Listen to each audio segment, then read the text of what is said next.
You're listening to SMSF Connect podcast on iRadio Live that brings you programs covering a variety of genres under development. Hello and welcome to another episode of the SMSF Connect podcast, where we aim to bring you the experiences and insights of people and organizations who are making a significant contributions towards social development. Our podcast is dedicated to creating a platform for sharing stories, best practices, and innovations that are driving positive social impact in our communities. So friends, in this episode of Let's Connect with your show host Pooja Murada, we are delighted to have with us Mr. Garba Diallo, one of the founding members of Crossing Borders and our special guest for today's show.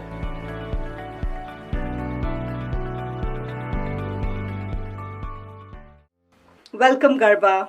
Thank you very much, Pooja. Thank you so much. I'm so glad to meet you here online and to share, some experiences and the insight about crossing borders. Thank you. Yes, as you see, crossing borders actually is, as the name indicates, is crossing borders at all kind of levels, not just the physical borders, but also the cultural, the emotional, and the generational borders. And we try to do this because we think that we need all the good ideas and the perspectives from all sides. One side is not enough. Mm-hmm. That's why we have a community, So that's why we have crossing borders.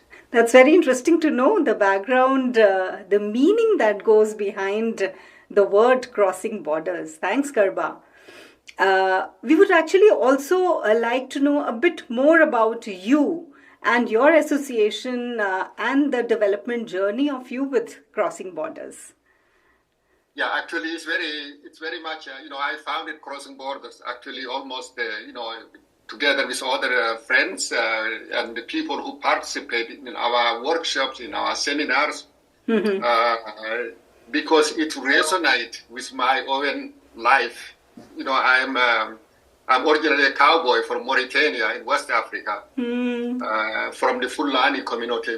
We were just supposed to, and up to now, most people actually don't go to school. They just follow their cows, and they cross borders where they see it's more green, where there is water, So we are not bound by the physical or even the cultural borders because we live in approximately 30 countries, West Africa through East Africa, actually from the Atlantic in Mauritania, Senegal, across the Sahel and Savannah Belt, all the way to the Red Sea.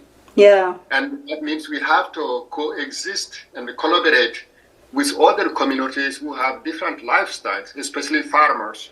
And the farmers and the Fulanis, we have the cows, we are never farming people. But we depend on the farms to get grain, to get food, and they also depend on our cows, to fertilize actually their farms and to get milk and so on and so forth. So we have to coexist. We have to cross borders culturally to coexist with the neighbors and the people, the neighboring communities who are hundreds of different communities in West Africa. As you know, there are 3,000 languages in Africa. So people have to exist. It's like India. You cannot just say, I just have to be Muslim or Hindu. You have to coexist everywhere. So that's why after, going to school, actually when I was 19, I ended up in Qatar. That's where I met all kind of people, especially from India also. Okay. And then I lived there 10 years.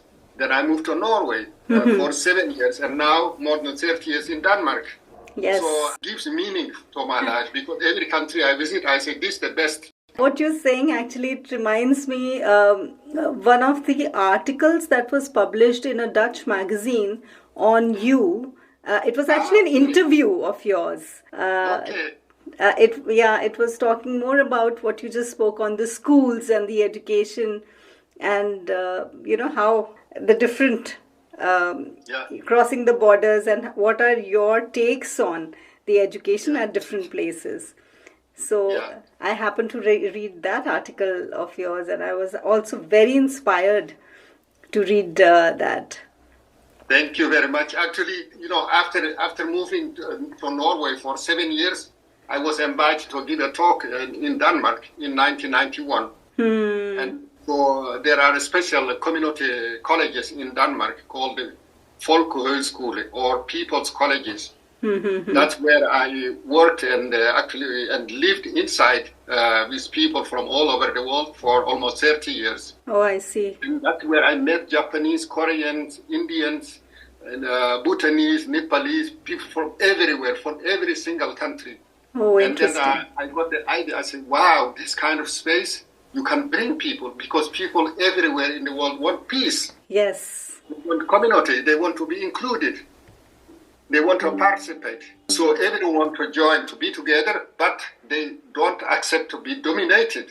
They don't accept to be kind of excluded, like we see in the global kind of disorder or global order, where people have many people have too little. Okay. I brought 60 of them, teachers, journalists, youth leaders, and we started to work together and to produce a magazine called Crossing Borders. And, doing peace instead of talking about peace. We met in Denmark many times. Okay. In Germany, in Cyprus, in Greece, in Turkey, in Jerusalem, in Haifa, in Ramallah, all these places. So it was a project funded by the Danish Ministry of Foreign Affairs from 1994 to 1998. So from 1999, like Segal Foundation, we transformed into Crossing Borders, focusing on youth and creating spaces for dialogue. Interesting. Good. It's very insightful to know what crossing border actually means, the word, the meaning behind the organization and the background that you just shared. What's your unique approach to instigating change through what you call the 4 C's? Curiosity, competence, care, and communication. So please tell us more about that approach of yours. Yes, this is actually, we create a space for dialogue. And I say that we have to walk the talk. We cannot just talk about dialogue or being international or global, and then you go to our office, to our leadership, our advisory board, you find only one ethnic group. That does not work. That is the problem. Everyone now in the world, you ask them whether it's the Chipko women or down here in Denmark, everyone would say, well, we are global, we are international. But you go to an office, their leadership, their activities are not global at all. Yeah. They are one-sided, and many of them are kind of plagued by the issue of I'm going to help the others. Crossing borders, we are not going to help anybody. We are learning actually more from Segal Foundation than the other way around. Actually, you are helping us. And that's what happens in all our 40 projects around the world, from Armenia to Zimbabwe, India, and then across Europe. So we try to walk the talk, bring the people to work together, learn to live, work, and produce together, and then connect across interest. Because at the end of the day, the interests are the basis, the common ground from which we can work. So it's so through that, creating that space for dialogue actually is not enough. You have to give people the competencies, the skills to listen and to engage in dialogue and to work together. And sometimes we organize a lot of traveling together. We say, okay, when you travel together, you have a new space and new time situation you have to adapt to. And that kind of creates bonding. Just this weekend, we have 2 of our volunteers, one from France and one from Egypt. They just met 1 week now. They travel to Sweden. I saw they're in the snow, traveling together because they found that they have common interest. I see. And then in terms of curiosity, of course, when we meet people like, go to India or work with India, complex countries, then you have to be curious. You have to find out, wow, there are so many good ideas. There are so many diversity. There are so much to learn, so much to develop. And then, we focus on youth. Maybe question, why do we focus on youth and women? Yeah, that's really so basic, because young people are the leaders of today, not tomorrow. I always tell them, don't accept to be told that you will be leader tomorrow, because tomorrow never comes. It's always today. Yes. Yeah. And if you look at all the changes around the world, positive changes, from, again, the Chipko women down to Greta Thunberg in Sweden, they are all led by young people. All the changes you see in the world led by young people. And young people in many countries like the global south, Africa, 75% of the people are young, under 30 years old. But they are not responsible for the pollution, for the crisis, for the conflict, but they are paying the prices in terms of their lives, their education, their jobs, and future opportunities. Yeah. So it's very important. It's a matter of justice and a matter of inclusion. And when it comes to women also, women everywhere in the world, we know that women are kind of a symbol of Mother Earth. Cannot exist without women. Women are the anchor for society. I remember my mother, never been to school until she passed away when she was 97. I see. She had 10 kids. Interesting. She was my active. father wanted to go to school, but he traveled all around. Once he was away for 3 years because he wanted to go to Mecca, and he got stuck in Sudan for 3 years. But actually, we don't even notice when he was not there. But if my mother was sick, 1 minute we starved, because she could always find a way to get food and drink and food to give us. Yeah. So she had 10 kids, and before she passed on, actually she saw her great granddaughter. Granddaughter's granddaughter. Oh, nice. So now we are, just from her side, now we are more than, 400 or 500 people across the world, from JP Morgan down to, cowboys in the villages, for all kinds of things, and me doing all kinds of things around the world, Next week I'm, going to give a workshop for Japanese. Wow. And I also go to Korea, go all around the world to give talks, and also online talks and things. So diversity, women are not only 51%, but in terms of the value, livelihood, production, I think women are at least 90%. Yeah, and you said your mother was 97. Yes. You said your mother was 97, and 97. You're going to Japan. I could say that she must have found her ikigai. Yes, I think so. But there are many like that. Many like that. I went to India in 2012 and volunteered at this Navdanya, Navdanya, yes. Vandana Shiva, the scientist, the life scientist, and the earth scientist, and the philosopher.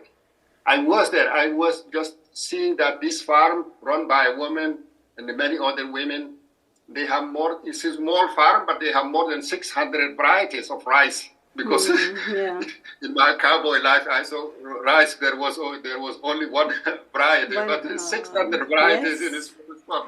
Yes, the local. They have seed bank and so on. So it's the local variety. So it's just basic. It's a matter of justice, a matter of sustainability to focus on youth and women. That's why I am so grateful that we are working with you. Well said, yes. And it is about partnership, it is about co-learning. I think that leads to the success of any project, like, Segal Foundation and Crossing Borders are doing together. Yeah. So now looking at your organization's mission to educate, connect and empower people to become active global citizens, I would also like to know, and for the benefit of our audience and listeners, if you give some insights into how Crossing Border celebrates diversity and provides safe places and safe spaces for dialogue and change. Yeah, I mean, first of all, creating a space for dialogue, we do it by actually walking the talk. Okay. In my office now, there are about 20 people. We are from 18 different countries. Interesting. Only 2 days. The rest are including one from India, one from Serbia, one from Georgia, Egypt, all over. Okay. So we do that because if you just, that's also a matter of honesty. When we say that we are celebrating diversity, we have to do it in practice, not just talk about it. That's what we do. And then all our activities, diversity is about who we are in our office, in our partnership, and in our activities. Our activities are also diverse. We start with education, the most basic. Human beings are you can say, the weakest links in life. But at the same time, we have huge potentials. Right. And this potential can be realized only through education. Not only education, colonial education, where you learn about, who was Churchill or, Rudyard Kipling, Whitemansburg. It's not that. It's education founded from the ground, from the needs of their localized education. Life skills. Education for empowerment, education for realizing our endless potentials. True. There's no limit to how our imagination, our creativity can reach. There's no limit. The only limit is the lack of education and the lack of opportunities. So that's why we focus on education. And also we don't just say that we work, to go and help Africa, but we start from home, from the ground. We have 3-4 programs in Denmark. One is called Bring the World to the Classroom, where we send youth facilitators to Danish schools to teach about their, about their countries, about the issues they are relating to. Now we have 3 people from the Maldives, 3 of my former students. They are going to give webinars on climate change. The Maldives has only 2 meters left. Sometimes the cabinet has to meet under the water. They have 2 meters high level left. So for them, climate change is not just, flying with a private jet to Davos or to Dubai, and talk about it and then go back, It is serious for them, So we have that program. It's called Bring the World to the Classroom. Last year, we reached more than 6,000 students in Denmark. Wow. And 6,000 students in Denmark is big things when the country is just 5 million people. Yes. We also have a new program. It's called Migrant Tour. We train immigrants to become tour guides of the neighborhoods they live in, to showcase this neighborhood from the perspectives of the immigrant. So they get empowered, get the knowledge and the leadership to lead schools, universities, and tourists around these areas. Finally, we have this very, very important program. It's called Food for Thought. It's about storytelling. Once a month we have someone coming to share their stories. We don't tell them to talk about other things.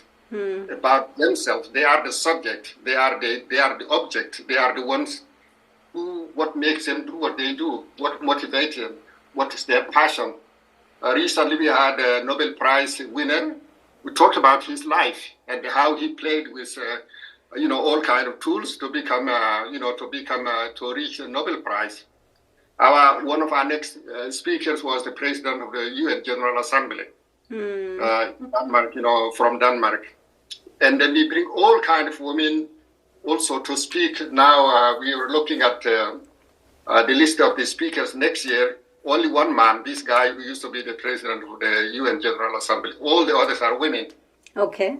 From all levels of life, because also they are the ones who embody the issues, the sustainability, peace, and so on. That's good, yeah. It's based on the concept, the French guy said, the philosopher said, I think, therefore I am. I say that's not true. If you think and you don't share your story, then you're not. Yes. You have to share your story. That's why when you want to empower people, you have to give them the space to share their stories. And Garba, thanks to you for giving us time to share your story with our podcast today. Thank you very much. Thank you. Thank you. So friends, I hope you enjoyed this part of our conversation with Garba Diallo, founder of Crossing Border. Stay tuned and we will bring you more information from Garba in our following episodes.